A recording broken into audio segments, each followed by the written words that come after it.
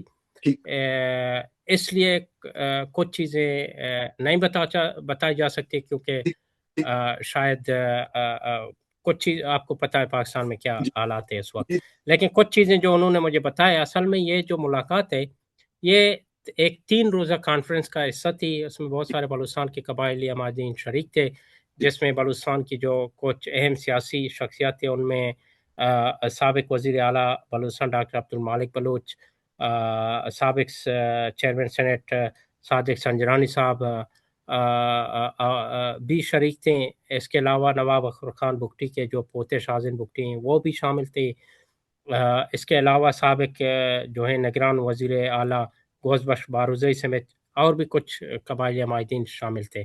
اس کے علاوہ اس میں اس کانفرنس میں، یہ ویسے ایک 3 روزہ کانفرنس تھی، اس میں قومی اور صوبائی اسمبلی کے بہت سارے اراکین اور کچھ ایسی شخصیات موجود تھی جنہیں بلوچستان میں اسٹیبلشمنٹ کے بہت خاص یا قریب سمجھا جاتا ہے. سو میری معلومات کے مطابق آرمی چیف کے علاوہ دیگر فوجی افسران اور کوئی 1-2 جنرل تھے، انہوں نے ان قبائلی عمائدین سے یا جو نوٹیبل ہیں ان سے بات کی. لیکن اپنی گفتگو میں جتنے بھی فوجی افسران تھے انہوں نے بار بار بلوچستان کے حالات میں غیر ملکی مداخلت کا ذکر کیا. اور دلچسپ بات یہ ہے کہ فوج نے بلوچستان کے جو موجودہ بحران کی ذمہ داری ہے جی جی وہ اپنی پالیسیوں پر نہیں لی، اپنے سر نہیں لی. اس کے بجائے جو سیاسی لوگ چند ایک سیاسی لوگ شامل تھے، بیشتر فوج کے اپنے ٹاؤٹ تھے، ان کو یہ کہا گیا کہ انہوں نے بلوچستان کے مسئلے کے حل کے لیے مؤثر یا کافی کام نہیں کیا ہے. ایک یہ میسج دیا گیا ان کو. اور ایک دلچسپ بات یہ تھی کہ انڈائریکٹلی یا بالواسطہ طور پر بلوچستان میں مزید صوبہ بنانے کا بھی تاثر دیا گیا کہ بلوچستان کو ڈیوائیڈ کیا جائے، وہاں مزید صوبہ بنانے کی گنجائش ہے، یہ ایک بہت بڑی ٹیریٹری ہے. لیکن اس بات پر، صوبہ بنانے والی بات پر، وہاں موجود کچھ شخصیات نے اس تجویز کی کھل کر مخالفت بھی کی. ٹھیک وہاں اس محفل میں ایسے بھی لوگ تھے، انہوں نے اس تجویز کی مخالفت کی. اور جہاں تک یہ کنورسیشن کے ماحول کا تعلق ہے، جو انوائرمنٹ تھی وہ اتنا فرینڈلی یا دوستانہ ماحول نہیں تھا. میں نے آج صبح جس شخص سے بات کی وہ اس ملاقات سے نوران صاحب کافی ناخوش نظر آ رہا تھا. ٹھیک ان کا کہنا تھا کہ انہوں نے مجھے یہی بتایا کہ فوج نے بلوچستان کی جو موجودہ صورتحال ہے اس کا تمام تر جو ذمہ داری ہے وہ تقریباً پولیٹیکل عمائدین کو، پولیٹیکل نوٹیبلز کو ٹھہرایا. اور یہ بھی کہا کہ جو نواب اختر خان بگٹی تھے، نواب اختر خان بگٹی، اور جو سردار ہے موجودہ جو قبائلی عمائدین ہیں، یہ سب اس بلوچستان کی جو موجودہ صورتحال ہے اس کے ذمہ دار ہیں. انہوں نے یہ نہیں کہا کہ مشرف نے نواب اختر خان بگٹی کو قتل کر کے ایک غلط جو ہے ٹرینڈ بلوچستان میں پیدا کی. اور جس شخص سے میری بات ہوئی انہوں نے یہ بھی کہا کہ فوج کی جو گفتگو تھی یا فوج کا جو تاثر تھا اس سے یہ محسوس کیا گیا کہ فوج صوبائی حکومت میں تبدیلی لانے کے متعلق سوچ رہی ہے. اور ایک امکان یہ بھی زیر بحث رہا ہے کہ وہ بلوچستان میں ایک ٹیکنوکریٹ حکومت قائم کرنا چاہتے ہیں. ظاہر ہے اس بارے میں ابھی حتمی طور پر کچھ کہنا قابل وقت ہوگا، لیکن فوج کے افسران سے جن لوگوں نے ملاقات کی ان کو یہ تاثر ضرور ملا ہے کہ صوبائی سیٹ اپ میں تبدیلی کے امکانات جو ہیں زیر غور ہیں. اور ایک اہم بات یہ بھی ہوئی کہ جو چین کی جو سرمایہ داری ہے وہ بھی ناٹ ان ڈیٹیل لیکن مختصراً زیر بحث آیا، اور وہاں فوجی افسران نے آصم منیر صاحب نے نہیں، فیلڈ مارشل نے نہیں، لیکن کچھ اور افسران نے یہ تاثر ضرور دیا کہ جو پاکستان اور بلوچستان کے جو مفادات ہیں وہ چین کے بجائے مغرب کے ساتھ زیادہ وابستہ ہیں، ویسٹ کے ساتھ زیادہ وابستہ ہیں. یہ میرے خیال سے ایک بہت اہم اشارہ ہے کہ بلوچستان میں چین کی جو سرمایہ کاری ہے خصوصاً گوادر میں اور سی پیک میں، پہلے یہ ایک اساس سیکیورٹی معاملہ ہے. اب فوجی کہہ رہے ہیں کلم کلا فوجی افسران، جن لوگوں سے بات کی انہوں نے کھل کے یہ بات کی کہ بلوچستان کے جو مفادات ہیں یا پاکستان کے جو مفادات ہیں وہ ویسٹ سے یا مغرب سے وابستہ چین سے نہیں ہیں. لیکن میرے خیال میں اصل مسئلہ یہ ہے کہ اس طرح کی ملاقاتیں اور اس طرح کی گفتگو بلوچستان کے جو بنیادی مسائل ہیں وہ ان کو حل نہیں کر سکتی.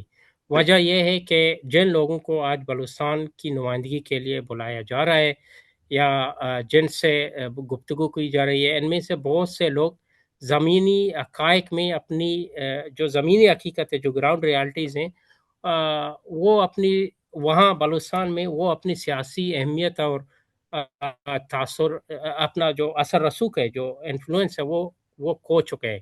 خاص طور پر بلوچ نوجوانوں میں جو لوگ اس ملاقات میں شریک تھے، جو آج کا جو بلوچ نوجوان ہے وہ جو ہے آج ان لوگوں کی بات نہیں سنتے، یا وہ قبائلی عمائدین ہیں یا جو پولیٹیکل لیڈرشپ ہے جن سے فیلڈ مارشل نے آج ملاقات کی، آج کا نوجوان ان کی بات کو نہیں سنتے.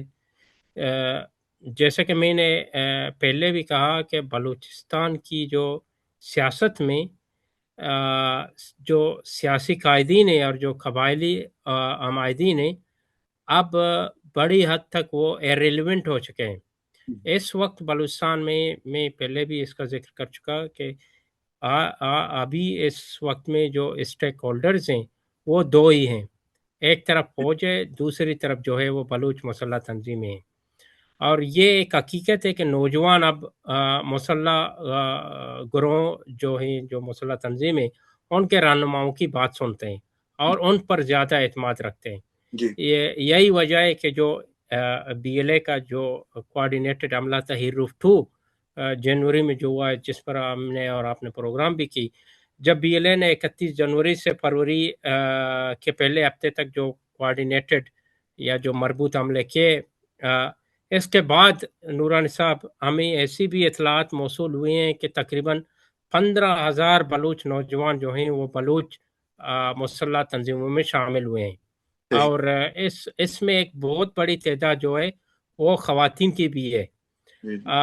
اب تو یہ بھی صورتحال ہے کہ پشتون نوجوان بھی جو ہے وہ بھی بی ایل اے یا بی ایل ایف یا جو بلوچ مسلح تنظیمیں وہ بھی ان میں شامل ہونے کا جو ہے ایک خواہش رکھتے ہیں.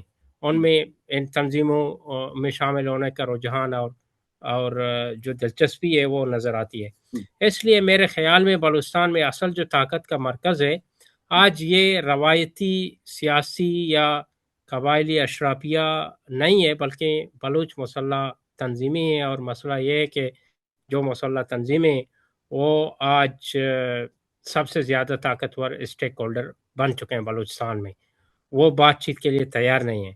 لہٰذا اگر حکومت یا فوج واقعی بلوچستان میں مسئلہ حل کرنا چاہتی ہے تو صرف چند سیاسی شخصیات، قبائلی عمائدین یا جو اسمبلی کے اراکین ہیں جن کو لوگ کہتے ہیں کہ فارم 47 کے پیداوار ہیں، ان کو بلا کر راولپنڈی میں بلا کر، اسلام آباد میں بلا کر ان سے ملاقات کرنے میں میرا نہیں خیال ہے کہ کوئی فرق بلوچستان کے حالات پر پڑے گا. اصل ضرورت یہ ہے، ہمیں یہ سمجھنے کی ضرورت ہے کہ جو بلوچ نوجوان ہیں وہ ریاست اور موجودہ سیاسی نظام جو ہے، جو موجودہ سیٹ اپ ہے، اس سے کیوں بدظن ہو چکے ہیں. بلوچ نوجوان نہیں بلکہ پشتون بھی ہو چکے ہیں.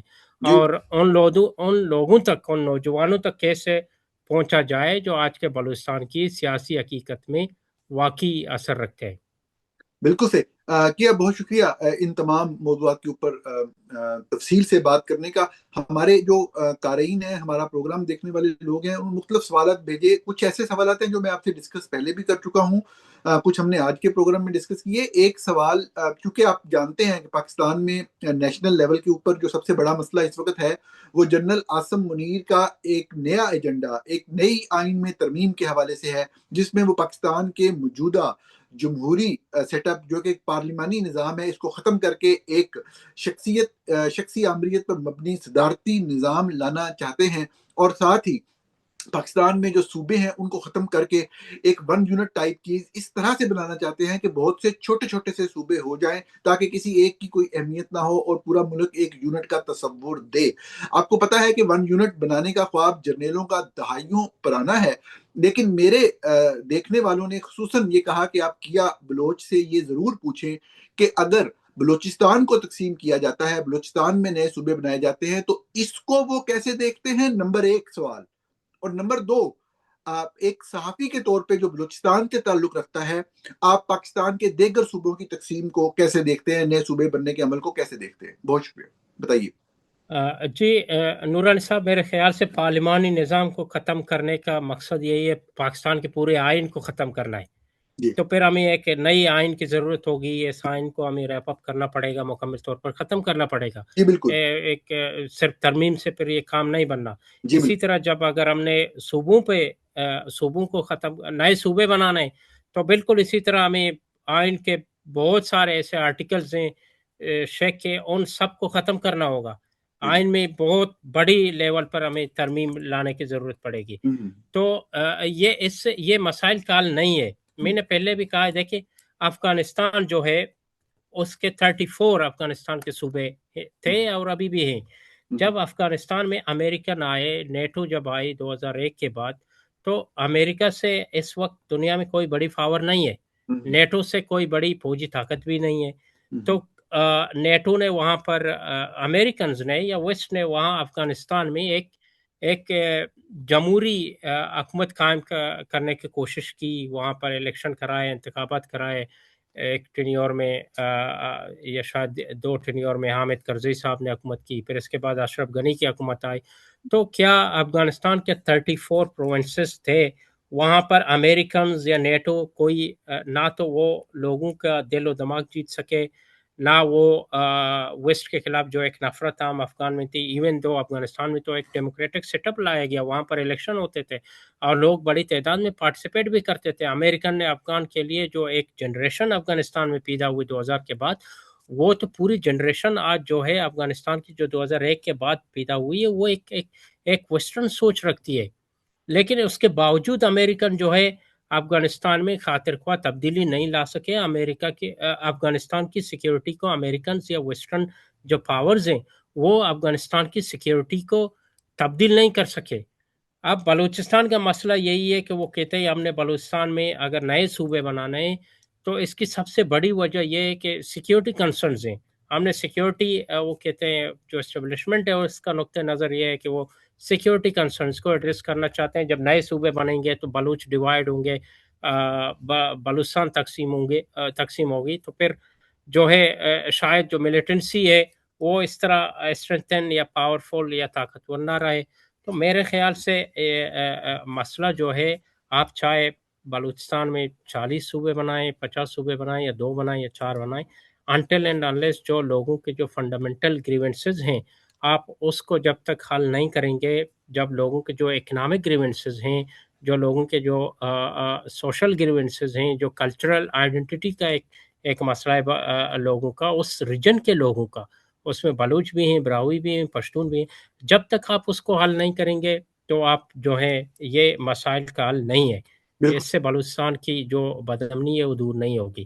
بالکل صحیح. جہاں تک پاکستان میں نئے صوبے بنانے کا قیام ہے، میرے خیال سے پاکستان میں ڈیفینیٹلی مجھ سمیت بہت سارے ایسے لوگ ہیں وہ کہتے ہیں پنجاب میں کم از کم جو ہے تقسیم ہونی چاہیے. جی اس کی ایک بہت بڑی وجہ یہ ہے کہ جو سرائے کی آئیڈینٹی ہے، جی جو سرائے کے لوگ ہیں، سرائے کی لوگ ہیں، وہ سرائے کی بیلٹ کے جو لوگ ہیں وہ اپنی ایک الگ شناخت چاہتے ہیں، ان میں یہ گریونسز پائے جاتے ہیں.